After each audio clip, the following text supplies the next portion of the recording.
आप सभी प्यारे दर्शकों को पंडित ज्योतिषाचार्य भूपेश जोशी का राधे राधे। आज हम फिर पुनः एक नए वीडियो के साथ में एक नए प्रकरण को लेकर आए और आज ये जानने का प्रयास करेंगे कि वायव्य कोण में हम हमारे घर के कौन से सामानों को रख सकते हैं, किसका कमरा होना चाहिए, कैसी इसकी व्यवस्था होनी चाहिए। वायव्य कोण में यदि कोई परेशानी हो रही है या वायव्य कोण से संबंधित कोई वास्तु दोष है तो उसे बिना किसी तोड़ फोड़ के हम किस प्रकार से सही कर सकते हैं, वास्तु का दोष को दूर कर सकते हैं, निवारण कर सकते हैं छोटे से उपाय के माध्यम से, आपको आज यहाँ बताया जाएगा। ये वास्तु का हमारा आज चौथा एपिसोड होगा, लेसन चौथा होगा, जिसमें हम वायव्य कोण के बारे में जानकारी प्राप्त करेंगे। यदि आप चैनल पर नए हैं तो चैनल को सब्सक्राइब कर दें, बेल आइकॉन को भी घंटी कर दें। डिस्क्रिप्शन बॉक्स में यदि आप देखना चाहें तो उसे भी देखें आप। साथ ही चैनल को लाइक और शेयर करना ना भूलें। तो आइए अपने प्रकरण पर आते हैं और जानते हैं कि वायव्य कोण में किस प्रकार की समस्या अगर आती है तो उसे कैसे दूर करें। जैसा कि आपको सबको अज्ञात हो गया है कि ये पूर्व, ये पश्चिम, ये उत्तर, ये दक्षिण से हम ईस्ट कहते हैं, वेस्ट, ये नॉर्थ, ये साउथ। हम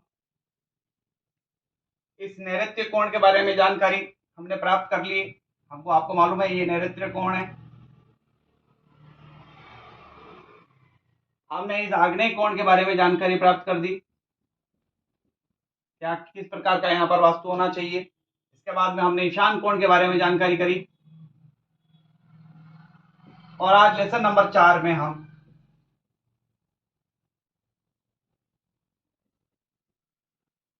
इस भाग अर्थात वायव्य कोण के बारे में जानकारी ले रहे हैं।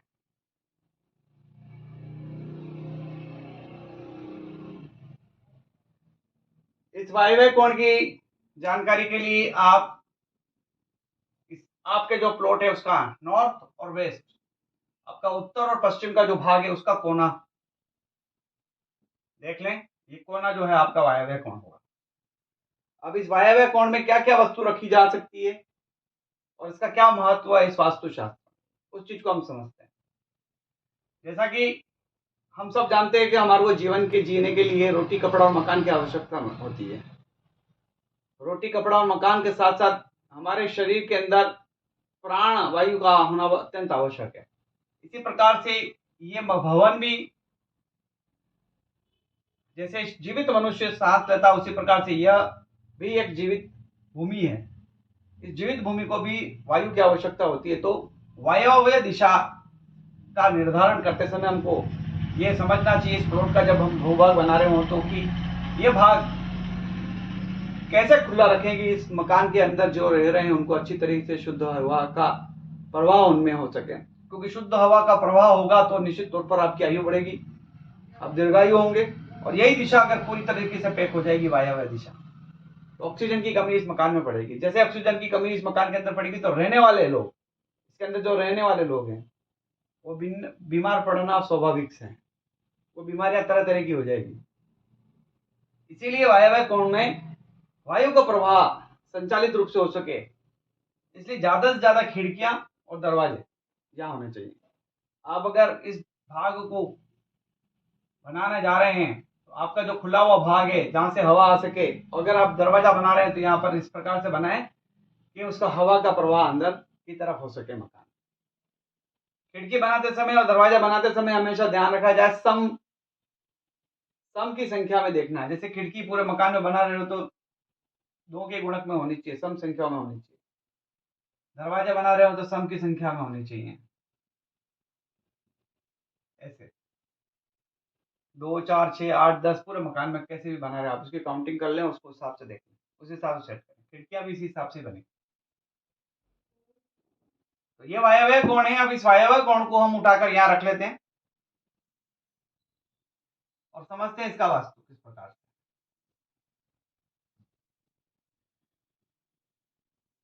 ये भाग हमने उठा के यहाँ रख लिया। अब आप समझ जाएंगे कि यहाँ जब हमने रखा तो अब हमारा यह भाग शान हो गया इसका, ये भाग इसका आग्नेय हो गया, ये भाग इसका नैऋत्य हो गया, और ये इसका वायव्य कोण हो गया। हालांकि ये पूरा वायव्य कोण है, लेकिन इस भाग के भी 4 पार्ट करते हैं तो हमको, अब ये भाग जो आपको दिख रहा है यहाँ का,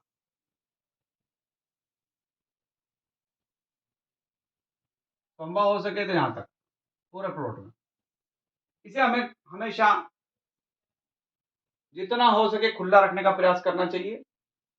साथ ही संभव हो सके तो पेड़ों की व्यवस्था इस जगह पर अच्छी होनी चाहिए, पेड़ पौधे अच्छी तरीके से लगाओ, गार्डन लगाओ यहाँ पर, तो बहुत अच्छा परिणाम मिलता है, हवा शुद्ध यहाँ से आती है। इस भाग को पूरे इस प्लॉट का अगर सबसे निचला भाग होगा तो आपका वायव्य कोण से ईशान कोण तक के बीच का भाग होगा। सबसे ऊंचा भाग होगा तो आपका इस नैऋत्य कोण से लेकर इस आग्नेय कोण तक का भाग ऊंचा होगा। ये भाग ऊंचा होगा, ये नीचा होगा, इसमें भी सबसे नीचा ईशान होगा, ये सबसे नीचा भाग होगा। ये भाग खुला रखने का प्रयास करें, अगर संभावना बनती है तो प्लॉट का जो डिजाइन बनता है उस हिसाब से बनाए उसको।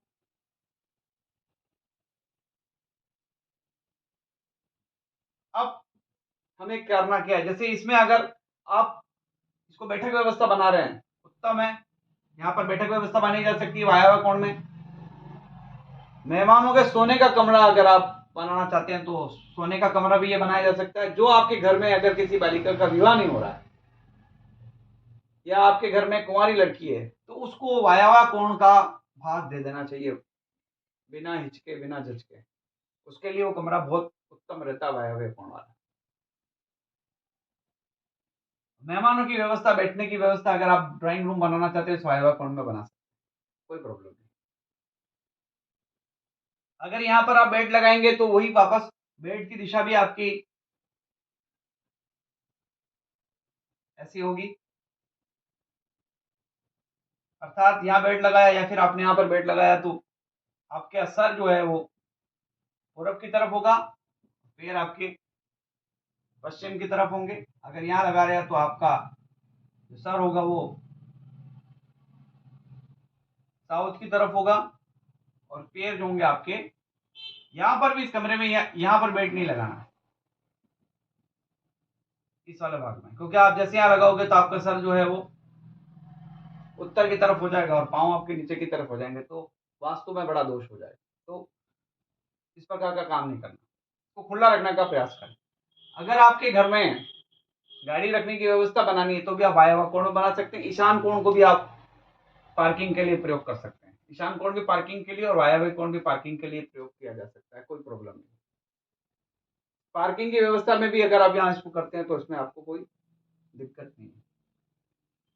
एक परेशानी हमको ये आती है कि हम पहचान नहीं पाते हैं कि भूमि का कौन सा भाग ऊंचा हो तब हमें उसे खरीदना चाहिए। तो एक गज प्रस्ताव कहा गया है इसमें, यूं कहा गया कि अगर प्लॉट वायव्य कोण से लेकर नैऋत्य कोण तक यह भाग अगर उसका उठा हुआ है, यहां तक का भी भाग अगर उठा हुआ है, ऊंचा है, और बाकी भाग नीचा है, इस साइड का इतने को छोड़कर नीचा है, प्लॉट आंख मीच कर लेना चाहिए। इसे गज पृष्ठभूमि कहते हैं।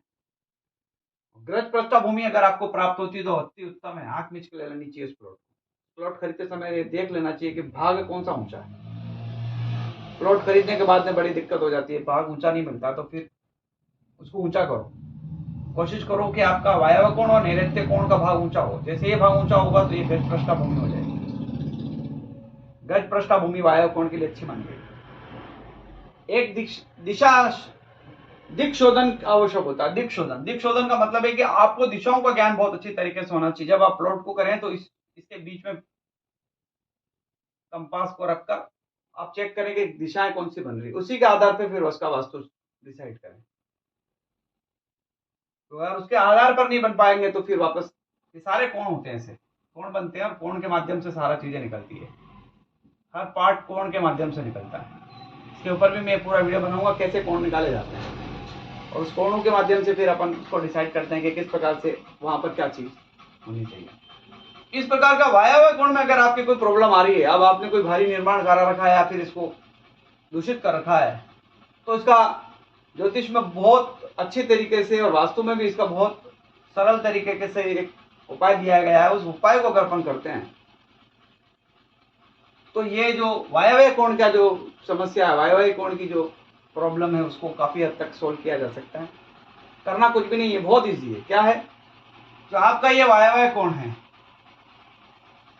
यहाँ पर आप गमले लगाएं और गमलों में खुशबूदार पौधों के फूल, जिसमें आप चमेली लगा सकते हैं, मोगरा लगा सकते हैं, रात की रानी लगा सकते हैं। इसकी खुशबू धीरे धीरे, जब वायव्य कोण की खुशबू जो पूरे मकान के अंदर जाएगी, ये दोष दूर होगा। एक काम तो करें।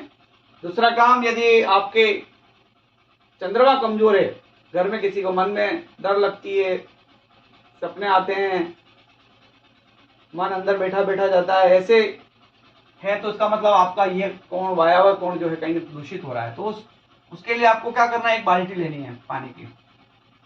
बाल्टी को पानी से भर दें और इस बाल्टी के अंदर पानी को भर के रखें, पानी को, और इसमें खुशबूदार कुछ टेंट ऐसा कुछ डाल दें, खुशबू आए उससे।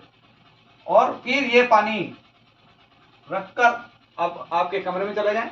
अगले दिन सुबह प्रातःकाल यही पानी इन पौधों में आप दे दें।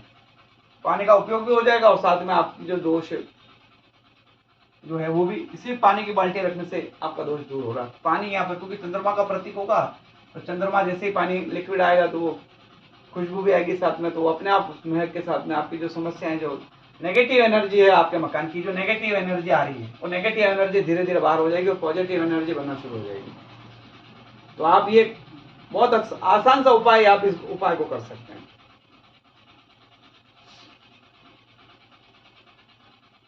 वायव्य कोण की समस्या ध्यान में रखें, अगर बनती है तो ये हमें स्वास्थ्य के लिए बड़ा तकलीफ देने वाला होता है। वायव्य कोण की अगर समस्या बनती है तो घर में बच्चे बीमार रहते हैं, स्वास्थ्य की कमी रहती है, और मानसिक जो बीमारियां होती है मन से संबंधित, वो भी इस वायव्य कोण से संबंधित होती है। तो ये छोटा सा उपाय अगर आप करते हैं तो आपको बहुत आसानी से ये समस्या दूर हो सकेगी। आपको ये चैनल के माध्यम से बताया गया वास्तु टिप्स अगर अच्छे लगे तो इस चैनल को लाइक करें, शेयर करें। चैनल पर नए हो तो आप इसको सब्सक्राइब करके रखें, ताकि ऐसे ही ज्ञानपूर्वक